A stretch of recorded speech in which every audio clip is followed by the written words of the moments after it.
L'Europe qui va sur la Lune, les abeilles plus fortes que les pesticides et une avancée contre Alzheimer. Nous sommes le dimanche 27 octobre, je suis Jeanne, bonjour à toutes et à tous.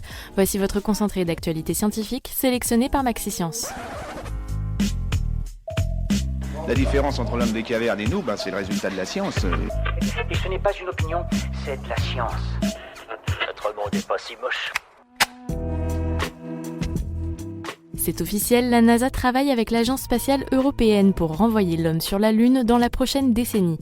Le patron de l'ESA s'est exprimé cette semaine lors du 70e congrès astronautique international et a confirmé qu'un dialogue était engagé avec l'Agence spatiale américaine. Il a cependant confié que nous ne planterons pas de drapeau européen sur la Lune. Ces symboles appartiennent au passé, a-t-il déclaré. D'après une étude conduite par le CNRS en région parisienne, les abeilles sont plus rentables que les pesticides. Calcul à l'appui, les scientifiques ont en effet prouvé que la pollinisation par les abeilles permet une rentabilité économique de 15 à 40% supérieure.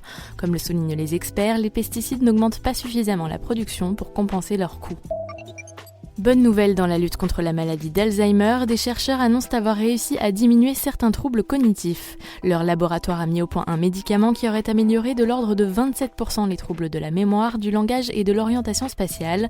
Ils ont aussi noté une amélioration de 40% de l'autonomie des patients.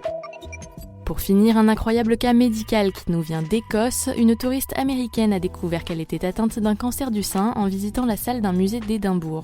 L'attraction principale du site, une caméra basée sur l'imagerie thermique. En notant une différence de couleur entre ses deux seins, la quadragénaire a consulté son médecin qui a posé le diagnostic. Après plusieurs opérations chirurgicales, sa tumeur a pu être éradiquée. C'est tout pour aujourd'hui, merci pour votre fidélité. Pour en savoir plus sur les news du jour, n'hésitez pas à consulter le site de Maxi-Science. En attendant, on vous dit à demain pour de nouvelles actualités scientifiques. Voilà. Il ne reste plus qu'à vous remercier de votre attention. Au revoir.